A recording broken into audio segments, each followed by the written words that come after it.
माननीय वित्त मंत्री Shrimati Nirmala Sitharaman ji.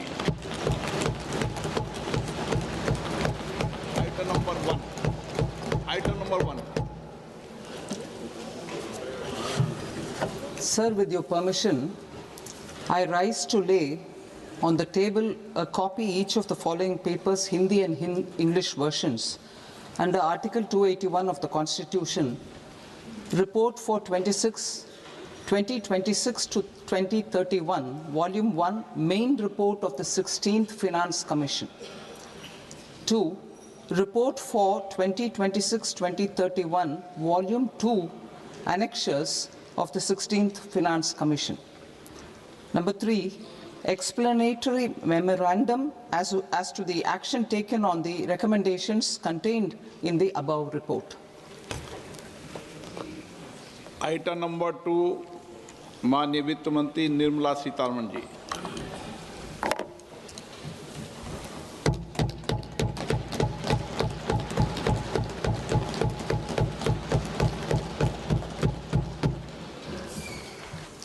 Honorable Speaker, sir, on the sacred occasion of Magh Purnima and the birth anniversary of Guru Ravidas, I present the budget for the year 2026-2027. Since we assumed office 12 years ago, India's economic trajectory has been marked by stability, fiscal discipline, sustained growth, and moderate inflation.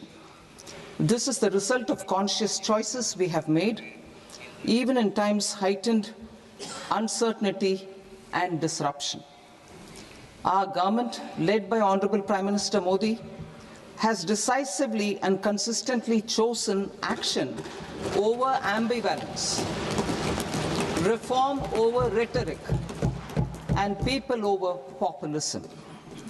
We have pursued far-reaching structural reforms, fiscal prudence and monetary stability, whilst maintaining a strong thrust on public investment.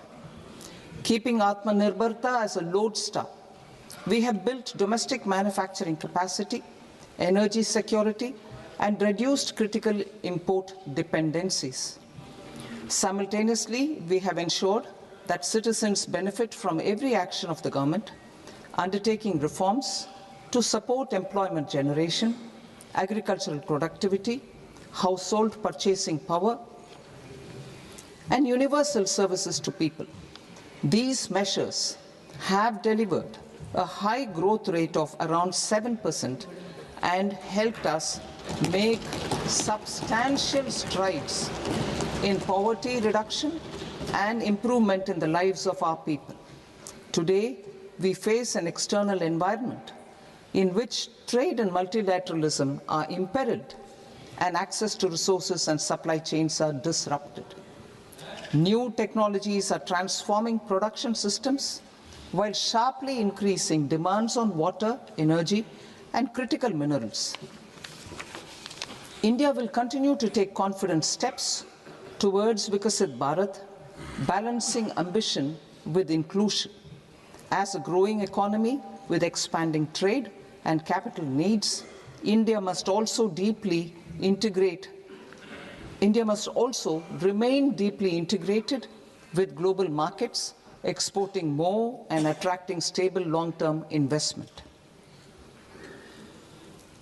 As I begin Part A, I want to express my gratitude to the people for standing firmly with us as we forge our way together towards becoming one of the largest economies of the world.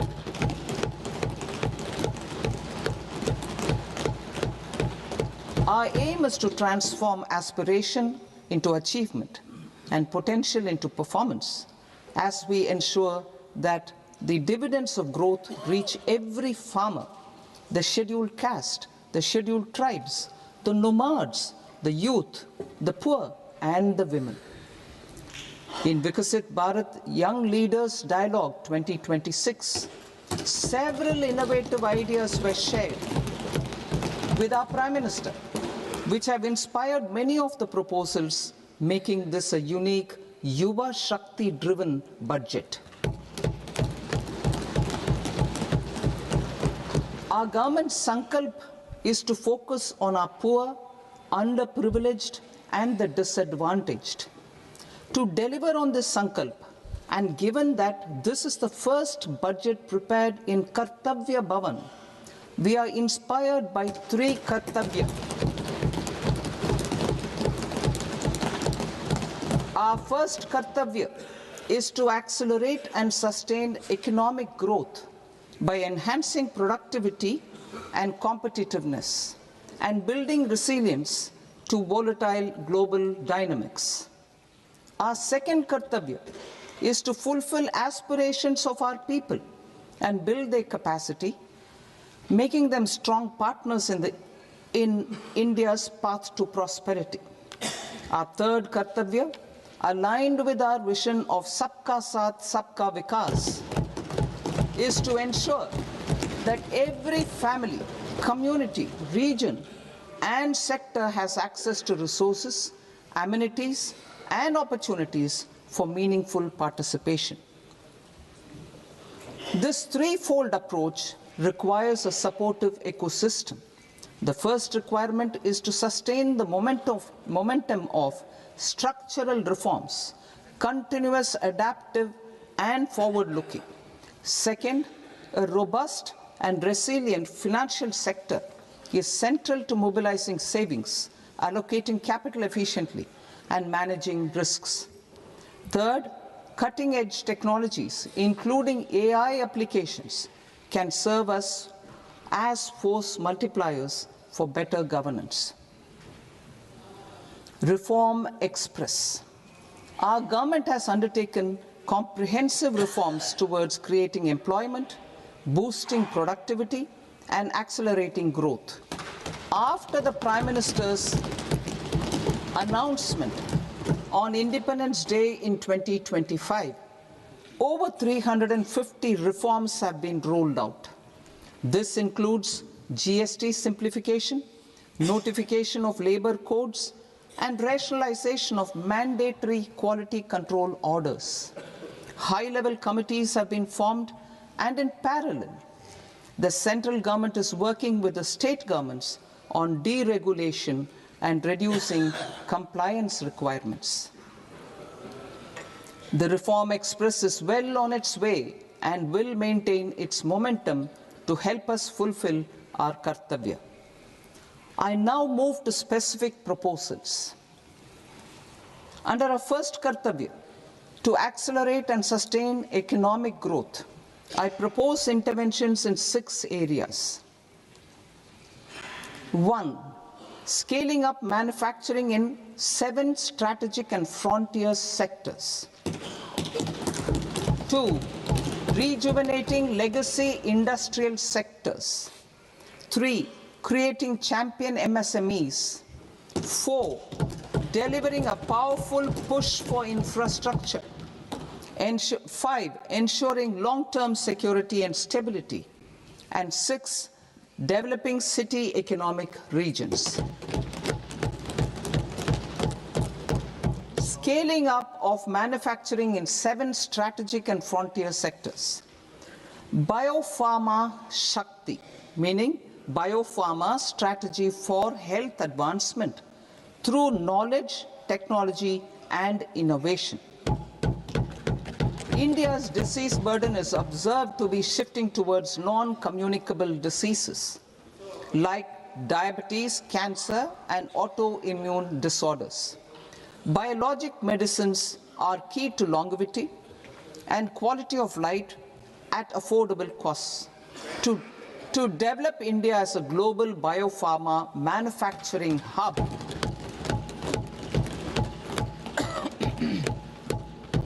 I propose the Biopharma Shakti with an outlay of 10,000 crores over the next 5 years. This will build the ecosystem for domestic production of biologics and biosimilars. The strategy will include a biopharma-focused network with 3 new national institutes of pharmaceutical education and research, popularly known as NIPERS, and upgrading 7 existing ones. It will also create a network of 1,000 accredited India clinical trials sites. We propose to strengthen the Central Drug Standard Control Organization to meet global standards and approve timeframes through and approval timeframes through a dedicated scientific review cadre and specialists. India's Semiconductor Mission 1.0 expanded India's semiconductor sector capabilities. Building on this, we will launch ISM 2.0 to produce equipment and materials, design full-stack Indian IP, and fortify supply chains. We will also focus on industry-led research and training centers to develop technology and skilled workforce. The Electronics Components Manufacturing Scheme, launched in April 2025 with an outlay of 22,919 crores, already has investment commitments at double the targets. We propose to increase the outlay to 40,000 crores to capitalize on this momentum.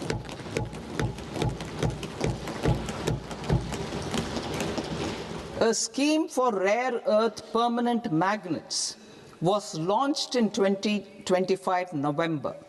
We now propose to support the mineral-rich states of Odisha, Kerala, Andhra Pradesh, and Tamil Nadu to establish dedicated rare earth corridors to promote mining, processing, research, and manufacturing. To enhance domestic chemical production and reduction import dependency and reduce import dependency, we will launch a scheme to support states in establishing 3 dedicated chemical parks through challenge route on a cluster-based plug-and-play model. Strong capital goods.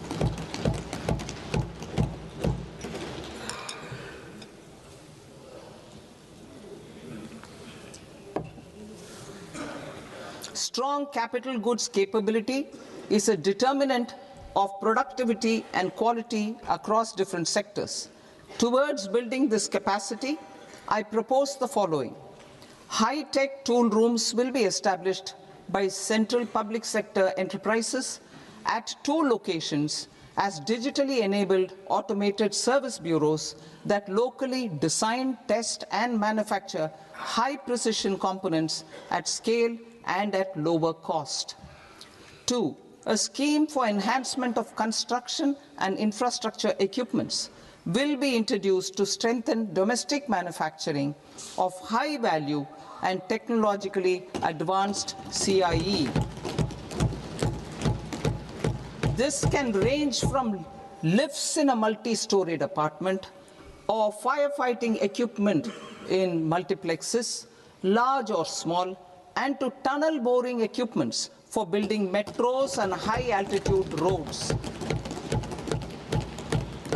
I also propose a scheme for container manufacturing to create a globally competitive container manufacturing ecosystem with a budgetary allocation of 10,000 crores over a 5-year period. For the labor-intensive textile sector, I propose an integrated program with 5 subparts.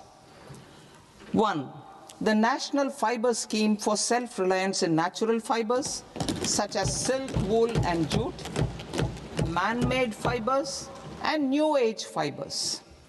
Textile expansion and employment scheme to modernize traditional clusters with capital support for machinery, technology upgradation, and common testing and certification centers. 3. The National Handloom and Handicraft Program to integrate and strengthen existing schemes and ensure targeted support for weavers and artisans. Tex Eco Initiative to promote globally competitive and sustainable textiles and apparels. Samarth 2.0 to modernize the upgrade the textile skilling ecosystem through collaboration with industry and academic institutions. Further, I propose to set up mega textile parks in challenge mode. They can also focus on bringing value addition to technical textiles. I propose to launch the Mahatma Gandhi Gram Swaraj initiative to strengthen khadi, handloom, and handicrafts. This will help in global market linkage and branding.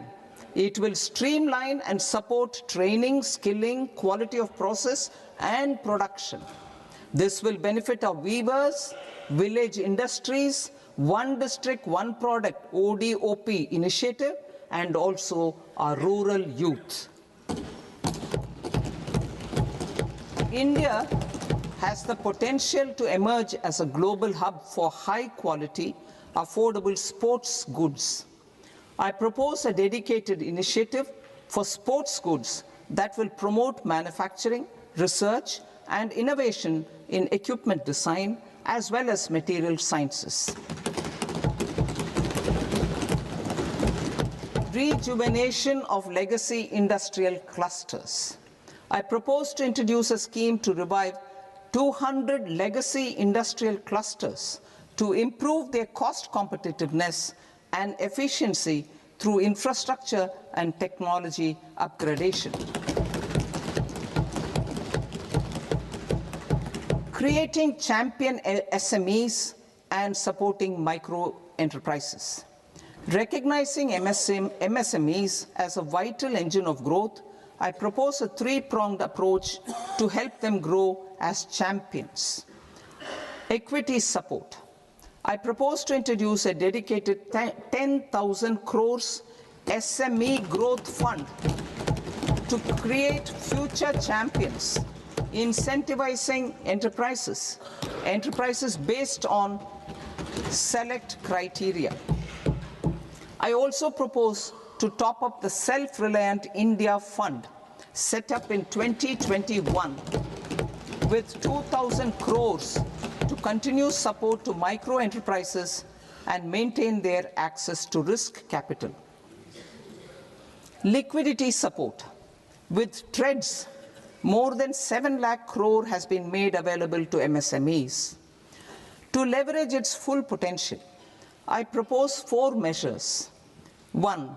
Mandate TREDS as the transaction settlement platform for all purchases from MSMEs by CPSEs, serving as a benchmark for other corporates. 2. Introduce a credit guarantee support mechanism through CGTMSE for invoice discounting on TREDS platform. 3. Link GEM with TREDS for sharing information with financiers about government purchases from MSMEs, encouraging cheaper and quicker financing. 4. Introduce TREDS receivables as asset-backed securities, helping develop a secondary market, enhancing liquidity and settlement of transactions. Professional support.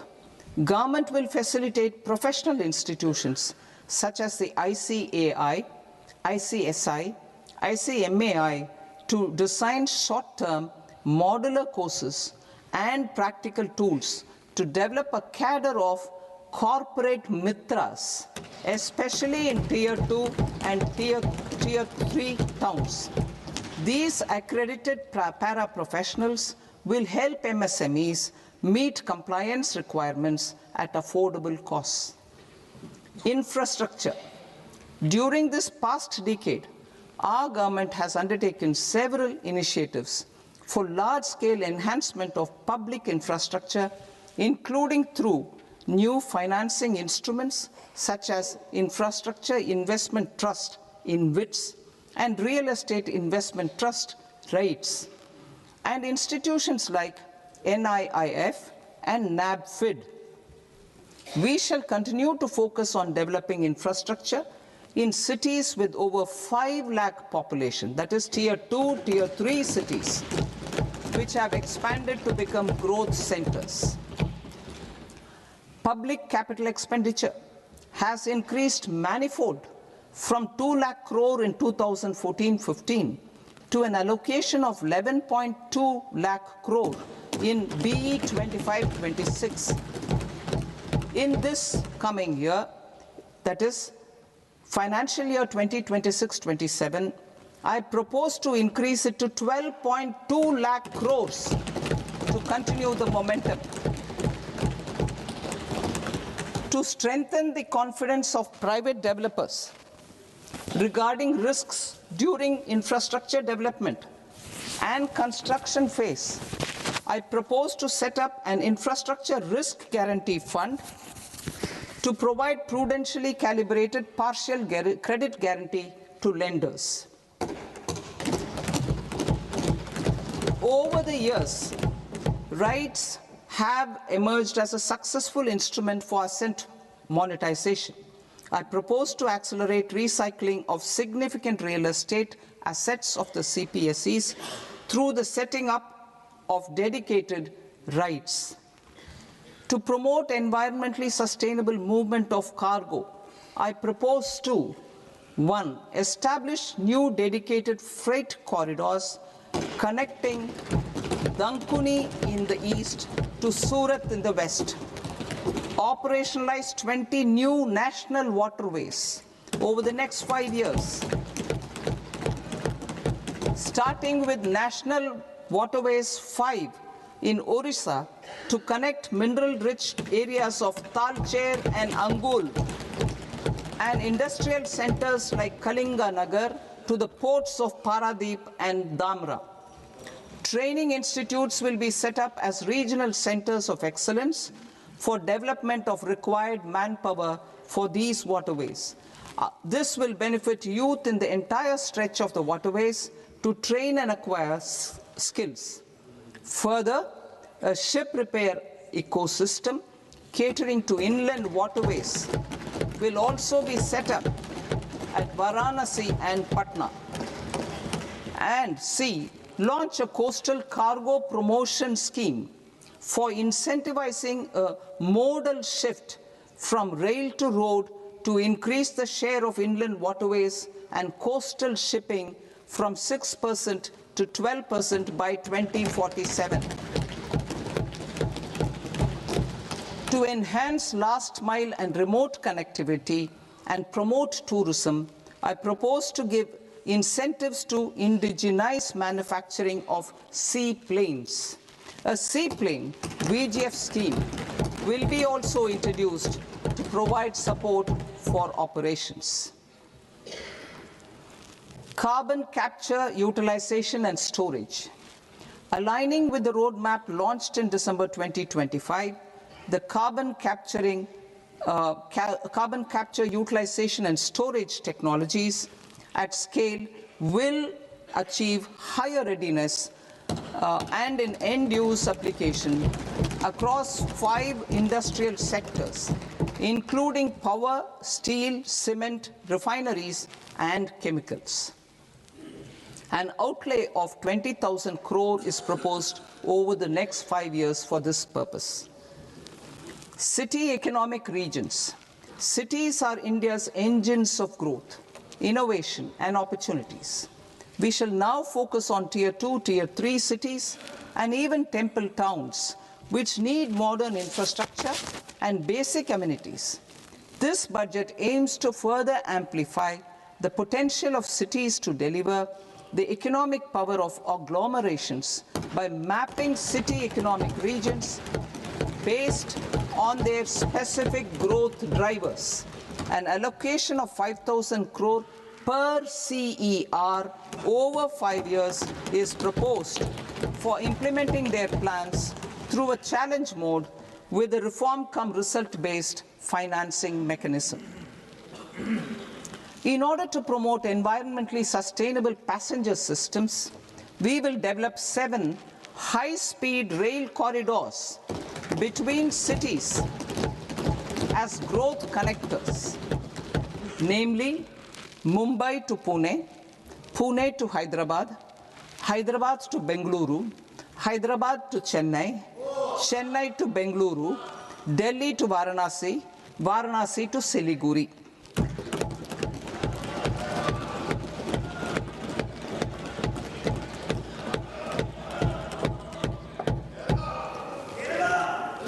Financial sector. The Indian banking sector today is characterized by strong balance sheet, historic highs in profitability, improved asset quality, and coverage exceeding 98% of villages in the country. At this juncture, we are well placed to futuristically evaluate the measures needed to continue on the path of reform-led growth of this sector. I propose setting up a high-level committee on banking for Vikasit Bharat. High-level committee on banking for Vikasit Bharat to comprehensively review the sector and align it with India's next phase of growth, while safeguarding financial stability, inclusion, and consumer protection.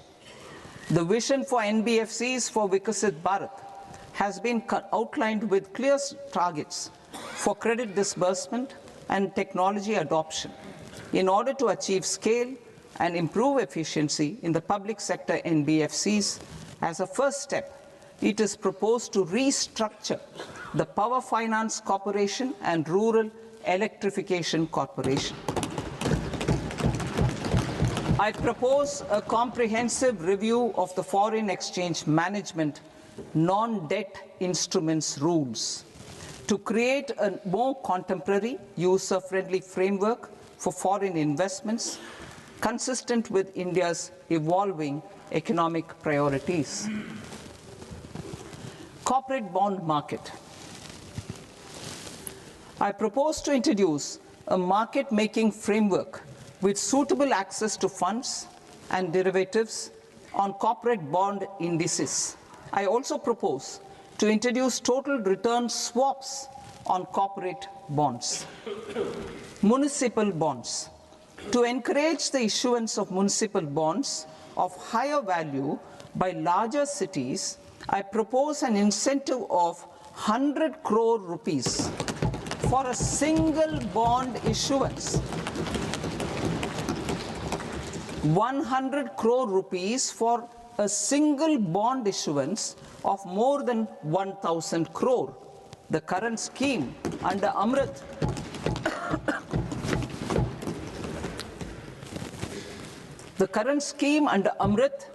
which incentivizes issuances up to 200 crores only, will also continue to support smaller and medium towns. That will also continue to support the smaller and medium towns. Ease of doing business. Individual persons resident outside India, PROI, will be permitted to invest in equity instruments of listed Indian companies through the portfolio investment scheme.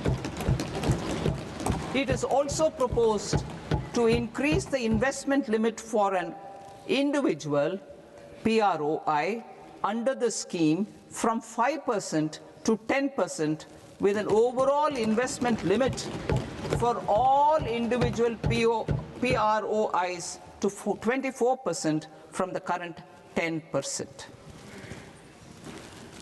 Emerging technologies including AI. 21st century is technology-driven. Adoption of technology is for the benefit of all people. Farmers in the field, women in STEM, youth keen to upskill, and Divyangjan to access newer opportunities.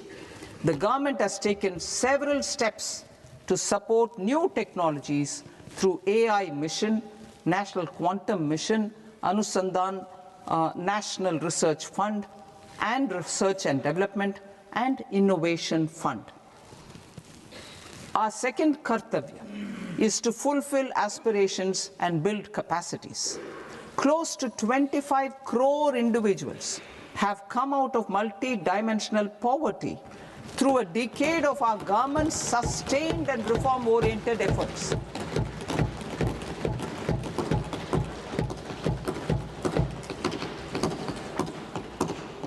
Our government has therefore decided to place a renewed emphasis on the service sector to provide a pathway to fulfilling aspirations of a youthful India with the following measures.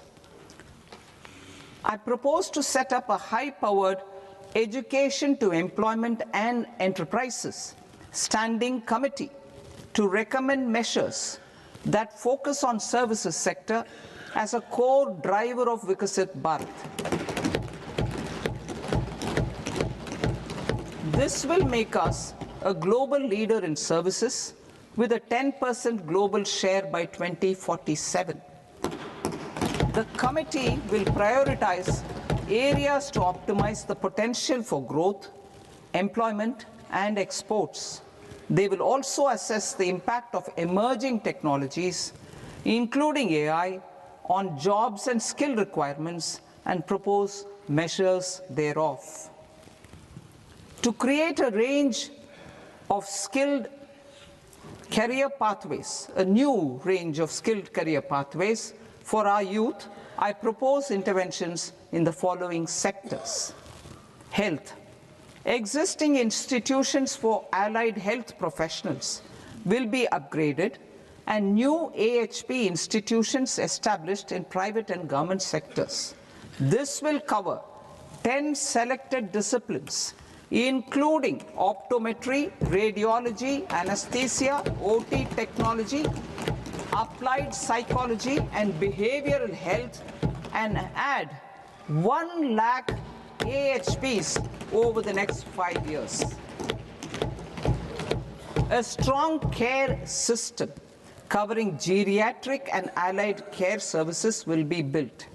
A variety of NSQF-aligned programs will be developed to train multi-skilled caregivers, combining core care and allied skills such as wellness, yoga, and operation of medical assistive devices. In the coming year, 1.5 lakh caregivers will be trained.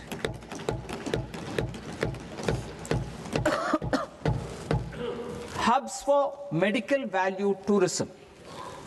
To promote India as a hub for medical tourism services, I propose to launch a scheme to support states in establishing 5 regional medical hubs in partnership with the private sector. These hubs will serve as integrated healthcare complexes that combine medical, educational, and research facilities. They will have Ayush centers, medical value tourism facilitation centers, and infrastructure for diagnostics, post-care, and rehabilitation. These hubs will provide diverse opportunities, job opportunities for health professionals, including doctors and AHPs. Ancient Indian yoga, already respected in several parts of the world, was given a mass global recognition when Honorable Prime Minister took it to the UN. Post-COVID, Ayurveda gained a similar global acceptance and recognition. Exporting quality Ayurveda products helps farmers who grow the herbs and youth who process the products. To meet growing global demand, a few more steps are being taken. I propose to, 1, set up 3 new All India Institutes of Ayurveda. 2, upgrade Ayush pharmacies and drug testing labs for higher standards of certification ecosystem and make available more skilled personnel. 3, upgrade the WHO Global Traditional Medicine Center in Jamnagar to bolster evidence-based research, training, and awareness for traditional medicine. Animal husbandry. Livestock contributes to close to 16% of farm income, including of poor and marginal households. To scale up availability of veterinary professionals by more than 20,000, I propose to roll out a loan-linked capital subsidy support scheme for establishment of veterinary and para-veterinary colleges, veterinary hospitals, diagnostic laboratories, and breeding facilities in private sector. Collaboration between Indian and foreign institutions will also be facilitated. Orange economy. India's animation, visual effects, gaming and comics sector, AVGC sector, is a growing industry projected to require 2 million professionals by 2030. I propose to support the Indian Institute of Creative Technologies, Mumbai, in setting up AVGC content creator labs in 15,000 secondary schools all over the country and 500 colleges. The Indian design industry is expanding rapidly, and yet there is a shortage of Indian designers. I propose to establish, through Challenge Route, a new National Institute of Design to boost design education and development in the eastern region of India.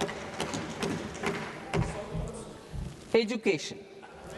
Our government will support states through Challenge Route in creating 5 university townships in the vicinity of major industrial and logistics corridors. These planned academic zones will host multiple universities, colleges, and research institutions, skill centers, and residential complexes. In higher education, STEM institutions, prolonged hours of study and laboratory work pose some challenges for girl students. Through VGF, Viability Gap Funding and capital support, one girls' hostel will be established in every district.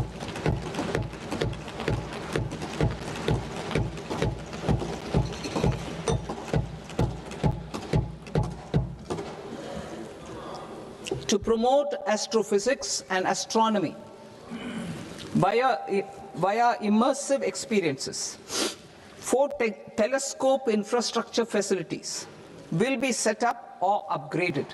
The National Large Solar Telescope, the National Large Optical Infrared Telescope, the Himalayan Chandra Telescope, and the Cosmos 2 Planetarium. Tourism. The tourism sector has the potential to play a large role in the employment generation, forex earnings, and expanding the local economy. I propose to set up a National Institute of Hospitality by upgrading the existing National Council for Hotel Management and Catering Technology. It will function as a bridge between academia, industry, and government.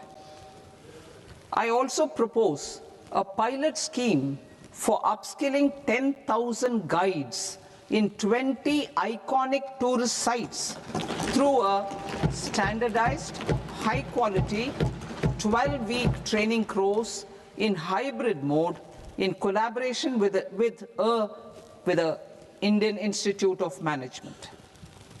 A national destination digital knowledge grid will be established to digitally document all places of significance, cultural, spiritual, and heritage. This initiative will create a new ecosystem of jobs for local researchers, historians, content creators, and technology partners. India has the potential and opportunity to offer world-class trekking and hiking experience. We will develop ecologically sustainable mountain trails in Himachal Pradesh, Uttarakhand, and Jammu Kashmir. Also in Araku Valley in the Eastern Ghats and Podigai Malai in the Western Ghats. Turtle trails along key nesting sites in the coastal areas of Odisha, Karnataka, and Kerala. And 3 bird watching trails along the Pulikat Lake in Andhra Pradesh, Tamil Nadu. It's on the border. Under the visionary leadership of Honorable Prime Minister, we established the International Big Cat Alliance in 2024. This year, India is hosting the first ever Global Big Cat Summit, where heads of governments and ministers from 95 range countries will deliberate on collective strategies for conservation. Heritage and culture tourism. I propose to develop 15 archaeological sites, including Lothal, Dholavira, Rakhigarhi, Adichanallur, Sarnath, Hastinapur, and Liye Palace into vibrant experiential cultural destinations. Excavated landscapes will be open to the public through curated walkways. Immersive storytelling skills and technologies will be introduced to help conservation labs, interpretation centers, and guides. The sports sector provides multiple means of employment, skilling, and job opportunities.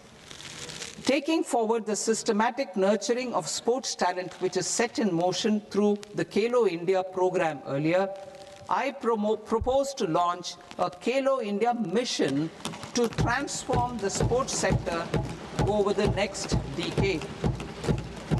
The mission will facilitate an integrated talent development pathway supported by training centers, which are foundational, intermediate, and elite levels. B, systematic development of coaches and support staff. C, integration of sports science and technology. D, competitions and leagues to promote sports culture and provide platforms. And E, development of sports infrastructure for training and competition. Our third Kartavya aligns with our vision of Sabka Saath, Sabka Vikas towards Vikasit Bharat. This requires targeted efforts for 1, increasing farmer incomes through productivity enhancement and entrepreneurship, with special attention to small and marginal farmers. B, empowering Divyangjan through access to livelihood opportunities, training, and high-quality assistive devices. C, empowering the vulnerable to access mental health and trauma care. D, focus on the Purvodaya states and the Northeast region to accelerate development and employment opportunities. Fisheries. We will undertake initiatives for integrated development of 500 reservoirs and Amrit Sarovars. 2, strengthen the fisheries value chain in coastal areas and enable market linkages involving startups and women-led groups together with fish farmer producer organizations. Animal husbandry. To provide quality employment opportunities in rural and peri-urban areas, we will support the animal husbandry sector in entrepreneurship development through A, credit-linked subsidy program, B, scaling up and modernization of livestock enterprises, C, enhanced creation of livestock, dairy, and poultry enhanced creation of livestock, dairy, and poultry-focused integrated value chains, and D, encourage creation of livestock farmer-producer organizations. High-value agriculture. To diversify farm outputs, increase productivity, enhance farmers' incomes, and create new employment opportunities, we will support high-value crops such as coconut, sandalwood, cocoa, cashew in the coastal areas, agar trees in northeast, and nuts such as almonds, walnuts, and pine nuts in our hilly regions. All of them will be supported. India is the world's largest producer of coconuts. About 30 million people, including nearly 10 million farmers, depend on coconuts for their livelihood. To further enhance competitiveness in coconut production, I propose a coconut promotion scheme to increase production and enhance productivity through various interventions, including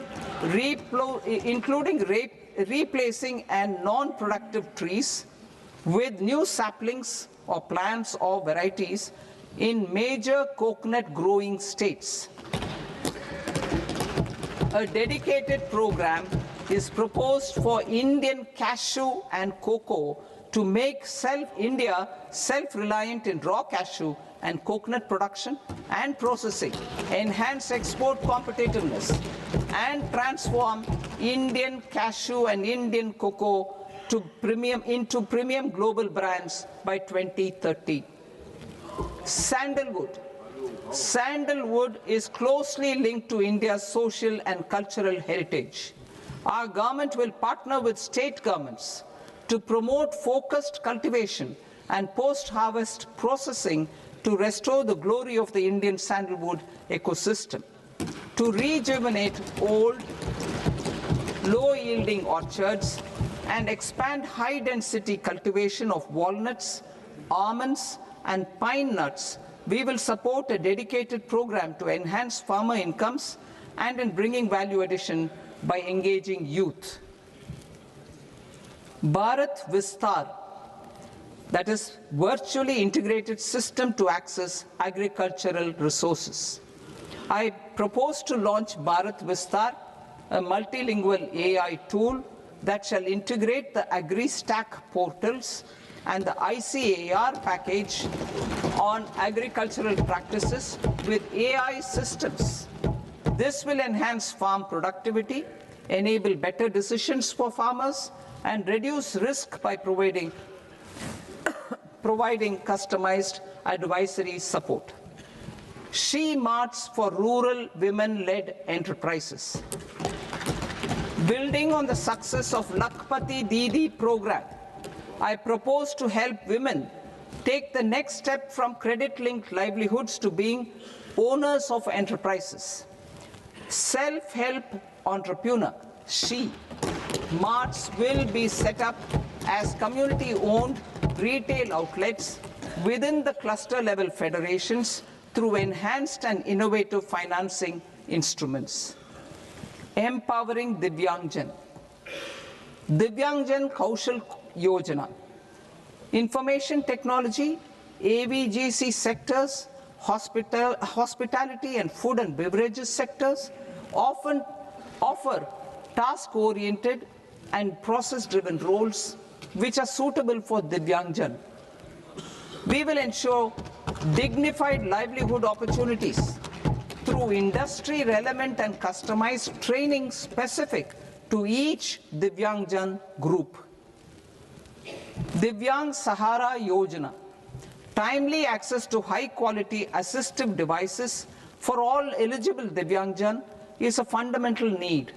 I propose to 1. Support the Artificial Limbs Manufacturing Corporation of India, Alimco, to set up and to scale up production of assistive devices, invest in R&D and AI integration, strengthen PM Divyasha Kendras, and support setting up of assistive technology marts as modern retail style centers where Divyangjan and senior citizens can see, try, and purchase assistive products.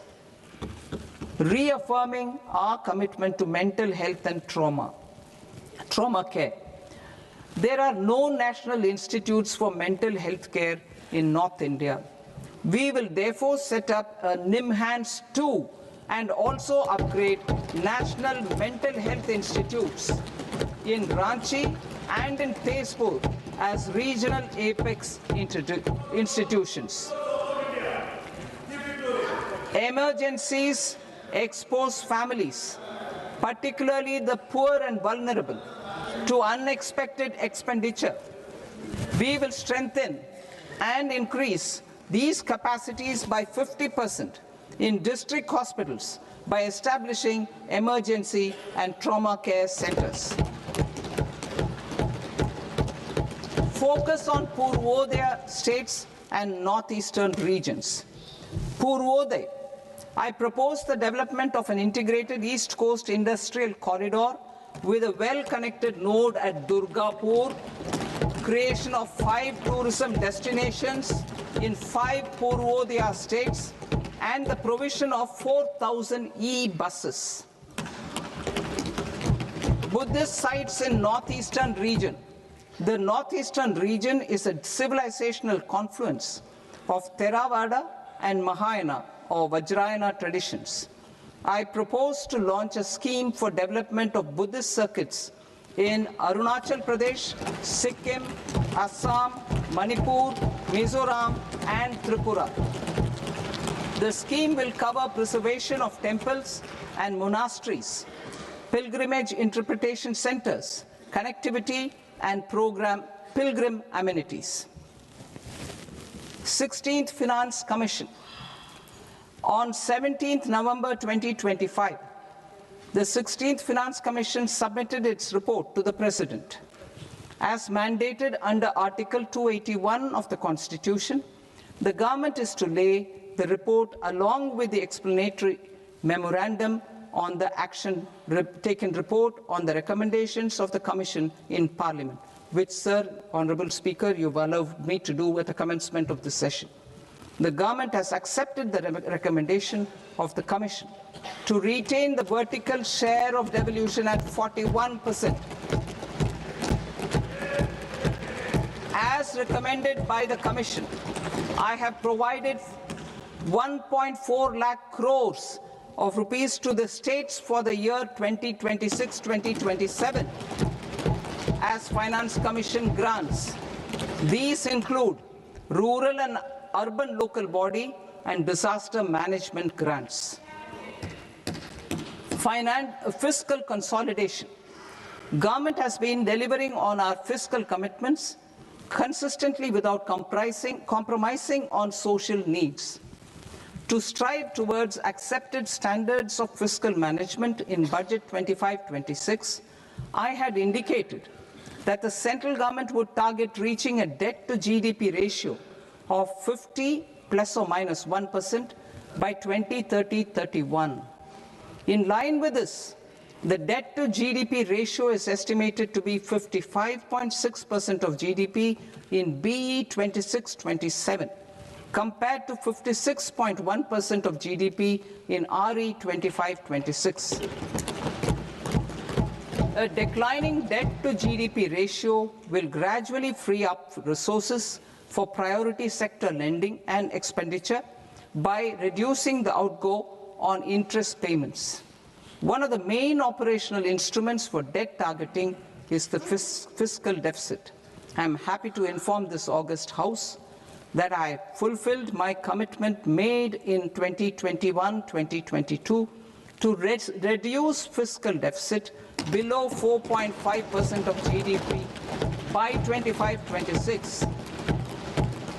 In RE 25-26, the fiscal deficit has been estimated at par with BE of 2025-26 at 4.4% of GDP. In line with the new fiscal prudence path of debt consolidation, the fiscal deficit in BE 26-27 is estimated to be 4.3% of the GDP.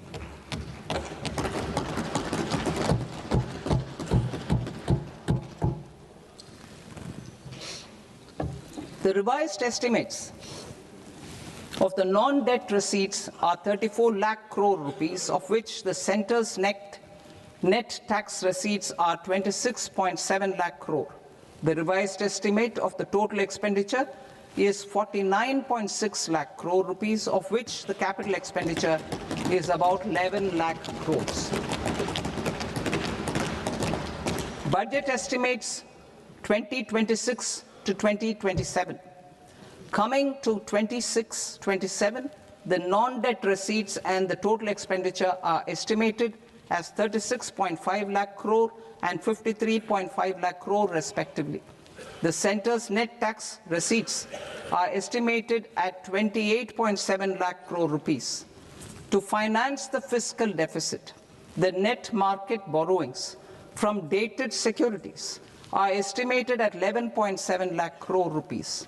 The balance financing is expected to come from small savings and other sources. The gross market borrowings are estimated at 17.2 lakh crore rupees. I'll now move to Part B. Part B, direct taxes.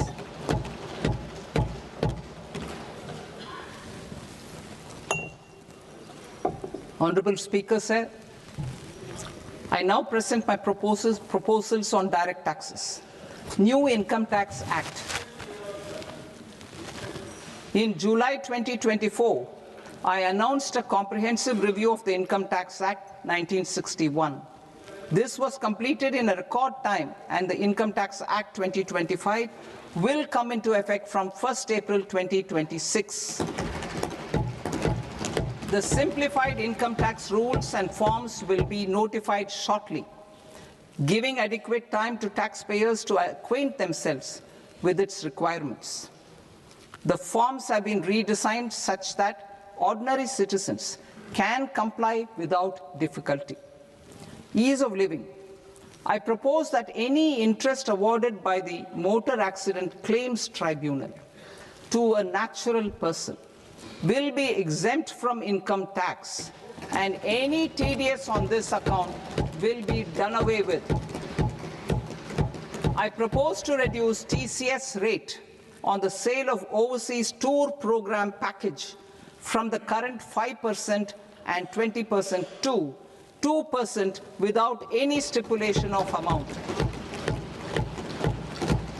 I propose to reduce TCS rate for pursuing education and for medical purposes under the Liberalized Remittance Scheme, popularly known as LRS, from 5% to 2%. Supply of manpower services is proposed to be specifically brought within the ambit of payment to contractors for the purpose of TDS to avoid ambiguity. Thus, TDS on these services will be at the rate of either 1% or 2% only. I propose a scheme for small taxpayers, wherein a rule-based automated process will enable obtaining a lower or nil deduction certificate instead of filing an application with the assessing officer. For the ease of taxpayer holding securities in multiple companies, I propose to enable depositories to accept Form 15G or Form 15H from the investor and provide it directly to various relevant companies. I propose to extend time available for revising returns from 31st December to up to 31st March with the payment of a nominal fee. I also propose to stagger the timeline for filing of tax returns. Individuals with ITR 1 and ITR 2 returns will continue to file till 31st July, and non-audit business cases or trusts are proposed to be allowed time till 31st August. TDS on sale of immovable property by a non-resident is proposed to be deducted and deposited through resident buyers and his or her PAN-based challan instead of requiring a TAN, which is a temporary accounting number. To address practical issues of small taxpayers like students, young professionals, tech employees, relocated NRIs, and such others, I propose to introduce a one-time 6-month foreign asset disclosure scheme for these taxpayers to disclose income or assets below a certain size. This scheme would be applicable for two categories of taxpayers, namely, A, who did not disclose their overseas income or assets, and B, who disclosed their overseas income and or paid due tax but could not declare the asset acquired. For category A, the limit of undisclosed income or asset is proposed to be up to 1 crore rupees. they need to pay 30% of fair market value of asset or 30% of undisclosed income as tax and 30% as additional income tax in lieu of penalty, and would thereby get immunity from prosecution. For category B, asset value is proposed to be up to 5 crore rupees. Here, immunity from both penalty and prosecution will be available with a payment of fee of 1 lakh rupees. Rationalizing penalty and prosecution. Multiplicity of proceedings are hindrance to the ease of doing business. I propose to integrate assessment and penalty proceedings by way of a common order for both. There will be no interest liability on the taxpayer on the penalty amount for the period of appeal before the first appellate authority, irrespective of the outcome of appeal process. Further, quantum of prepayment is being reduced from 20% to 10% and will continue to be calculated only on core tax demand. As an additional measure for reducing litigation, I propose to allow taxpayers to update their returns even after reassessment proceedings have been initiated, and an additional 10% tax rate over and above the rate applicable for the relevant year.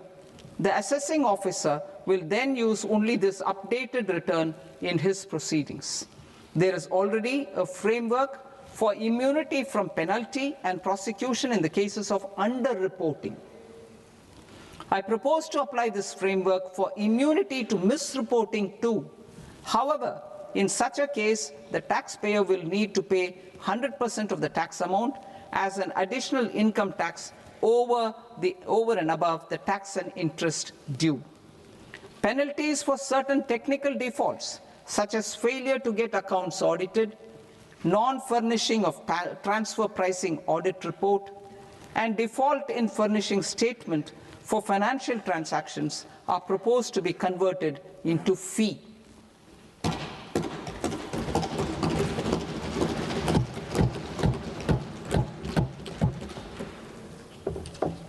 I propose to rationalize prosecution framework under Income Tax Act while maintaining a careful balance for deterrence in some serious offence. Non-production of books of account and documents and requirement of TDS payment where payment is made in kind are being decriminalized. Further, minor offences will attract fine only. The remaining prosecutions will be graded commensurate with the quantum of offence. They will entail only simple imprisonment with maximum imprisonment reduced to 2 years and power to courts to convert even those into fines. There is no penalty. There is no penalty presently for non-disclosure of non-immovable foreign assets with aggregate value less than 20 lakh rupees. I propose to also provide them with immunity from prosecution with retrospective effect from 1/10/2024.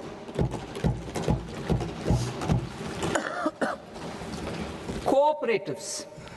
Deduction is already allowed to a primary cooperative society engaged in supplying milk, oilseeds, fruits or vegetables raised or grown by its members. I propose to extend this deduction to also include supply of cattle feed and cotton seed produced by its members. I propose to allow inter-cooperative society dividend income as deduction under the new tax regime to the extent it is further distributed to its members.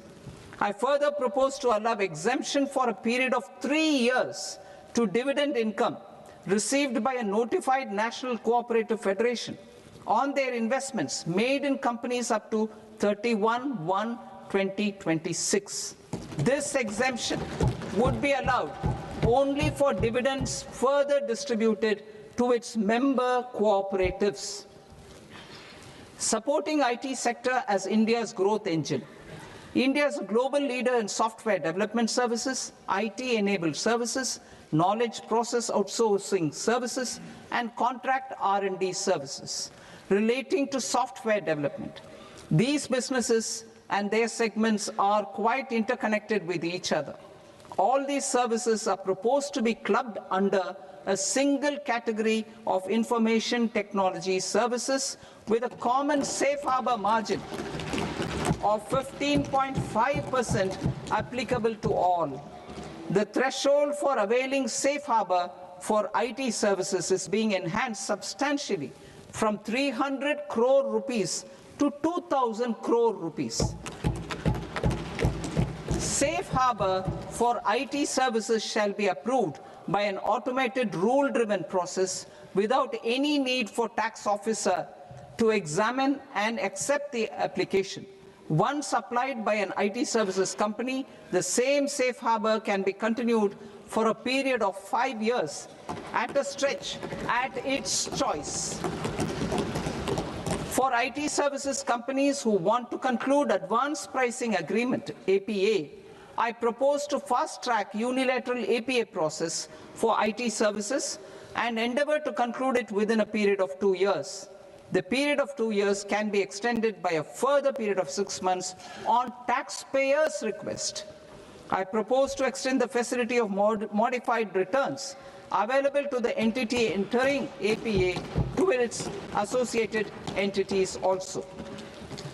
Attracting global business and investment. Recognizing the need to enable critical infrastructure and boost investment in data centers, I propose to provide tax holiday till 2047 to any foreign company that provides cloud services to customers globally by using data center services from India. It will, however, need to provide services to Indian customers through an Indian reseller entity. I also propose to provide a safe harbor of 15% on cost in case the company providing data center services from India is a related entity. To harness the efficiency of just-in-time logistics for electronic manufacturing, I propose to provide safe harbor to non-residents for component warehousing in a bonded warehouse at a profit margin of 2% of the invoice value. The resultant tax of about 0.7% will be much lower than in competing jurisdictions.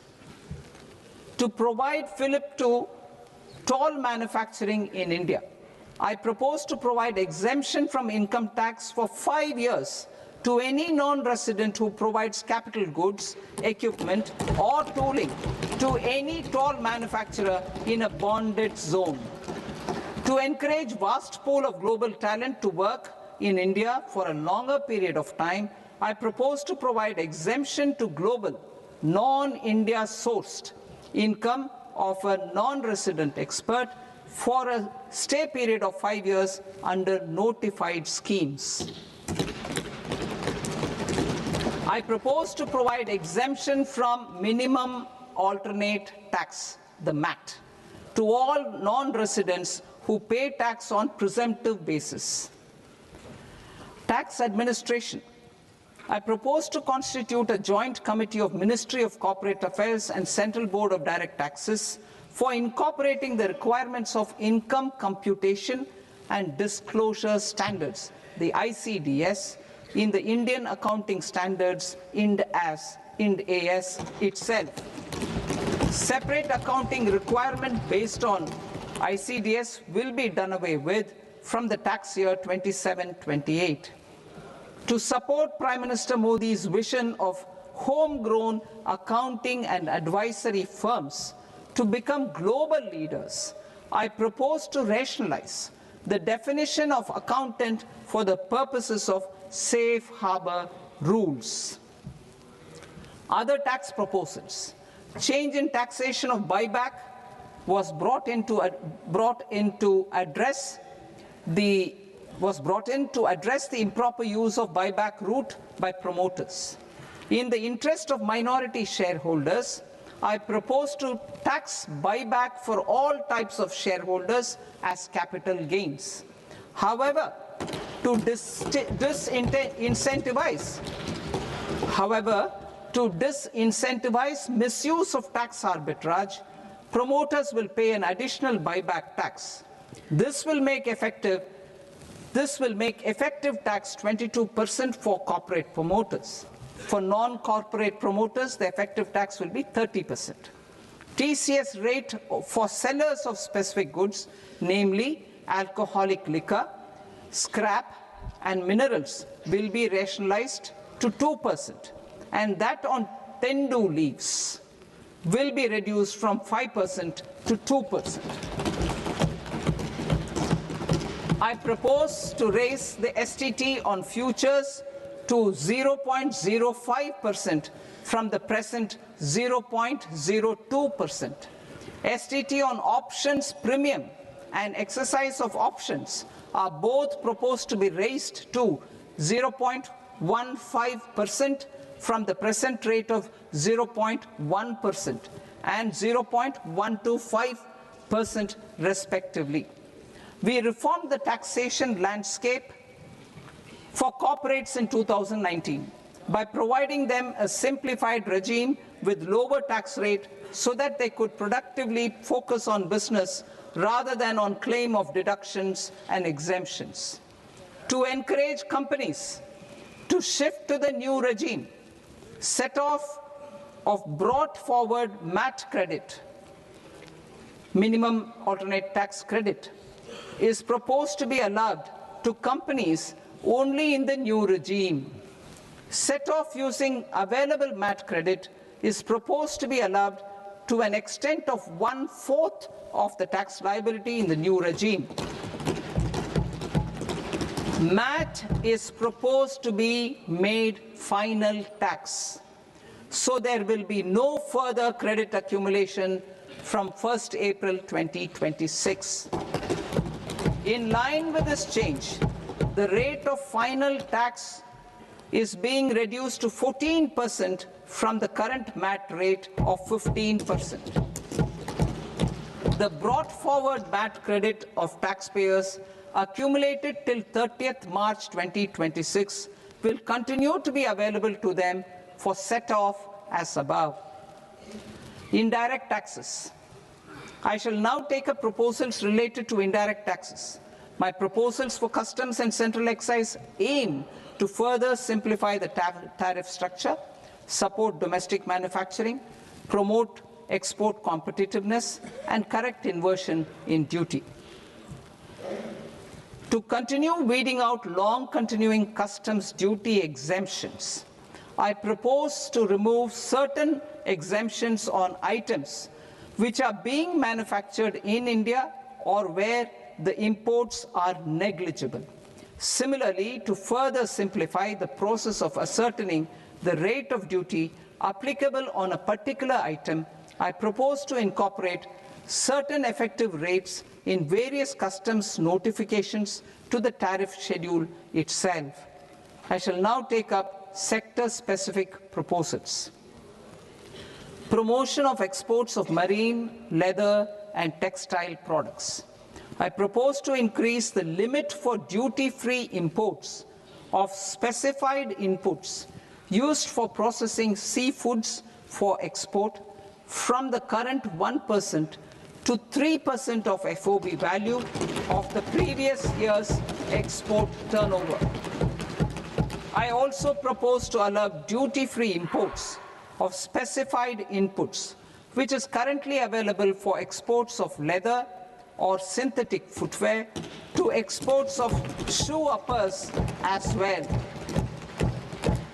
I propose to extend the time period for export of final product from the existing 6 months to 1 year for exporters of leather or textile garments, leather or synthetic footwear, and other leather products. Energy transition and security. I propose to extend the basic customs duty exemption given to capital goods used for manufacturing lithium-ion cells for batteries to those used for manufacturing lithium-ion cells for battery energy storage systems also. I propose to exempt basic customs duty on import of sodium antimonate for use in manufacture of solar glass. Nuclear power. I propose to extend the existing basic customs duty exemption on imports of goods required for nuclear power projects till the year 2035 and expand it for all nuclear plants irrespective of their capacity. Critical minerals. It is proposed to provide basic customs duty exemption to the import of capital goods required for the processing of critical minerals in India. Biogas blended CNG.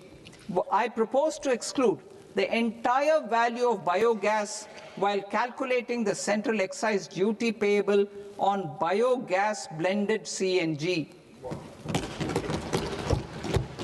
Civil and defense aviation. I propose to exempt basic customs duty on components and parts required for the manufacture of civilian training and other aircrafts. It is proposed to exempt basic customs duty on raw materials imported for the manufacture of parts of aircraft to be used in maintenance, repair, or overall requirements by units in the defense sector. Electronics. To deepen value addition in the consumer electronics sector, I propose to exempt basic customs duty on specified parts used in the manufacture of microwave ovens. Special economic zone. To address the concerns arising about utilization of capacity by manufacturing units in the special economic zones due to global trade disruptions, I propose as a special one-time measure to facilitate sales by eligible manufacturing units in SEZs to the domestic tariff area at concessional rates of duty. The quantity of such sales will be limited to a prescribed proportion of their exports. Necessary regulatory changes will be undertaken to operationalize the measures while ensuring level playing field for the units working in the DTA. Ease of living. To rationalize the customs duty structure for goods imported for personal use, I propose to reduce the tariff rate on all dutiable goods imported for personal use from 20% to 10%. To provide relief to patients, particularly those suffering from cancer, I propose to exempt basic customs duty on 17 drugs or medicines. I propose also to add 7 more rare diseases for the purposes of exempting import duties on personal imports of drugs, medicines, and food for special medical purposes used in their treatment. Customs process. India's role and share in the global trade is poised for a major leap in line with our ambition and journey towards Vikasit Bharat. In this regard, I propose many measures for custom processes to have minimal intervention for smoother and faster movement of goods and greater certainty to the trade. Trust-based systems.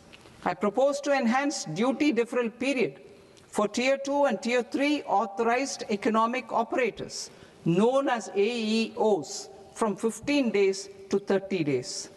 I propose to provide eligible manufacturer importers the same duty deferral facility. This should encourage them to get themselves accredited as a full-fledged Tier 3 AEO in due course. To provide greater certainty and for better business planning, I propose to extend validity period of advance ruling binding on customs from the present 3 years to 5 years. In the spirit of the whole of government approach,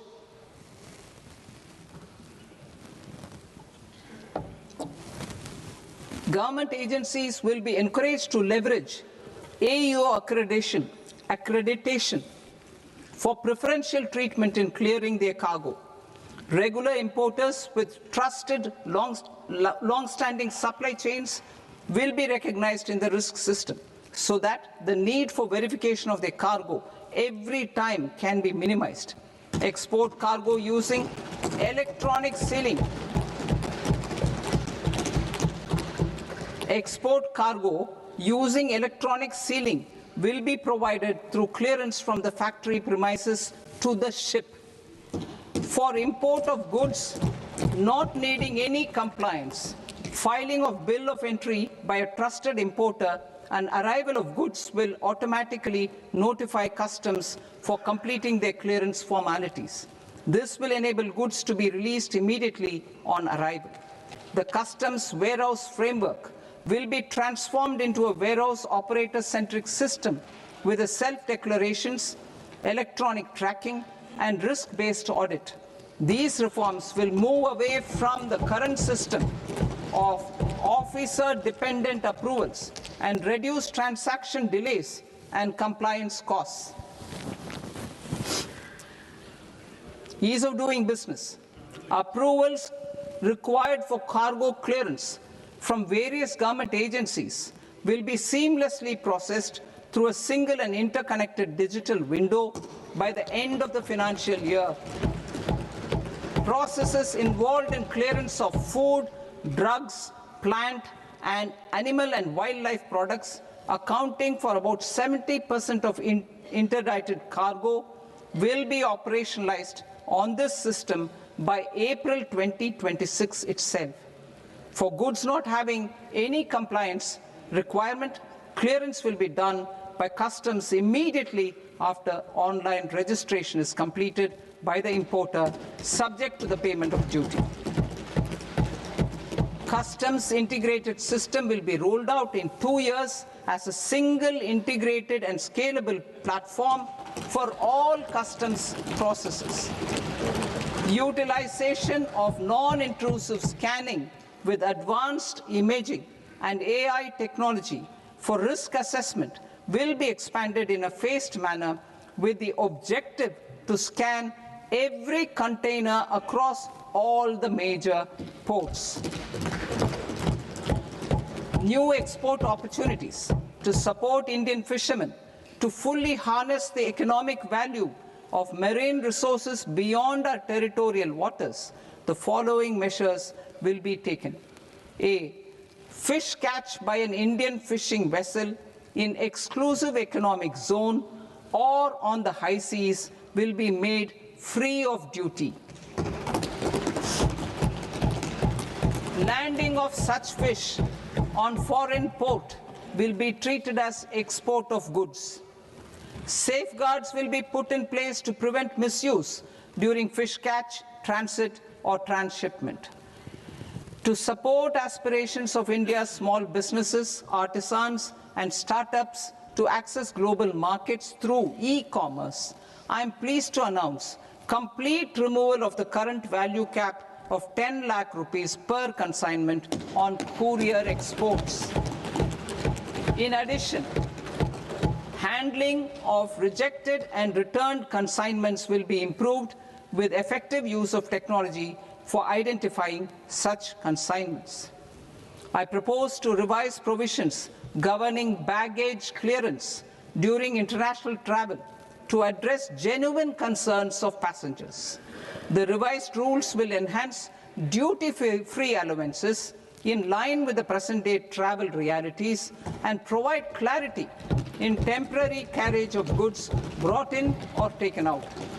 There are honest taxpayers who are willing to settle disputes by paying all their dues, but they get deterred due to negative connotation associated with penalty.